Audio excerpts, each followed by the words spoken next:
Jumping Flash est un jeu tellement vieux qu'une version d'essai était disponible sur le tout premier CD de démo de la première PlayStation. C'est dire si ça remonte à loin. Et si aujourd'hui on se remet devant le jeu, qu'est-ce que ça donne? À condition de pouvoir tolérer les graphismes très cubiques et le manque de finesse des décors, il y a moyen de passer un très bon moment. Court, mais très bon, car il y aura deux catégories de joueurs. Ceux qui prendront très facilement en main les commandes du jeu et qui le boucleront en 1h15, et ceux qui pataugeront avec et qui laisseront tout tomber dès le second niveau.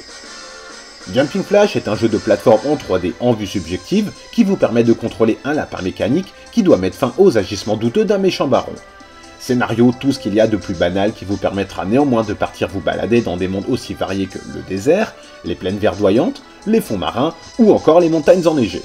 Dans chaque niveau, le but est simple, vous devez récupérer 4 carottes puis trouver la sortie. Rien de bien méchant si ce n'est que passé le premier monde, les carottes commencent à être redoutablement bien planquées. Et si les ennemis ne vous gêneront jamais réellement dans votre périple, l'architecture des niveaux vous posera au contraire bien des problèmes. Les carottes sont en effet parfois cachées dans des endroits qui vous sembleront inatteignables. Mais heureusement, votre lapin mécanique peut faire des bonds gigantesques, et dès que vous aurez compris comment il fonctionne, vous vous amuserez à rebondir sans cesse dans les airs. Il y a pas mal de niveaux bonus tout aussi difficiles d'accès que les fameuses carottes, mais ils vous permettront de gagner des tas de bonus et des vies supplémentaires, alors parfois ça vaut le coup de les dénicher. Vous rencontrerez bien évidemment en fin de monde les gros boss censés vous bloquer la route, mais si vous avez sagement économisé vos power-ups, il ne s'agira que d'une petite formalité, n'excédant guère la poignée de secondes. Malgré sa relative simplicité et la grosse claque graphique qu'il accuse aujourd'hui, Jumping Flash reste pourtant encore un jeu agréable avec une ambiance qui a son charme.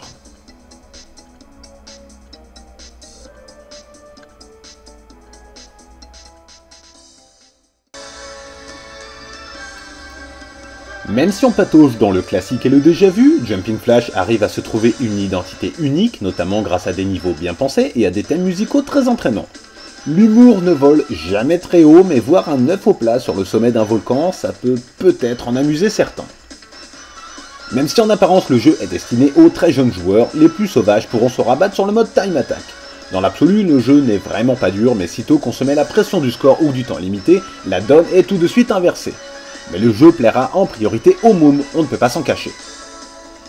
Avec ses niveaux tous différents les uns des autres, ses deux labyrinthes, ses bonus à ne plus savoir quoi en faire, ses boss immenses et la réelle volonté d'apporter quelque chose au genre, Jumping Flash a de sérieux atouts en main pour régaler ceux qui ne jurent que par leur classique. Rien que le fait d'avoir un jeu qui croise la plateforme avec Doom devrait suffire à attiser la curiosité.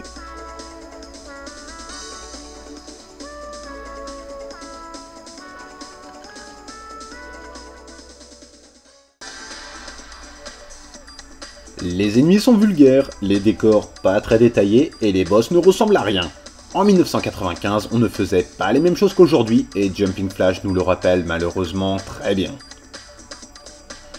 Ça va vraiment dépendre du joueur. Pour certains, elle ne posera absolument aucun problème alors que pour d'autres ce sera un véritable cauchemar. Le tout est une question d'entraînement ou de persévérance. Et bien évidemment, la difficulté du jeu va grandement dépendre de ce facteur. Et c'est bien dommage, on parcourt trop vite les 18 niveaux du jeu, et même si certains sont un peu plus vastes que les autres, comme la ville en construction ou le parc d'attractions, on arrive très vite à en faire le tour. Il y a même un petit radar qui vous indique où se trouvent les carottes et la sortie du niveau, pour ceux qui trouveraient le jeu trop dur.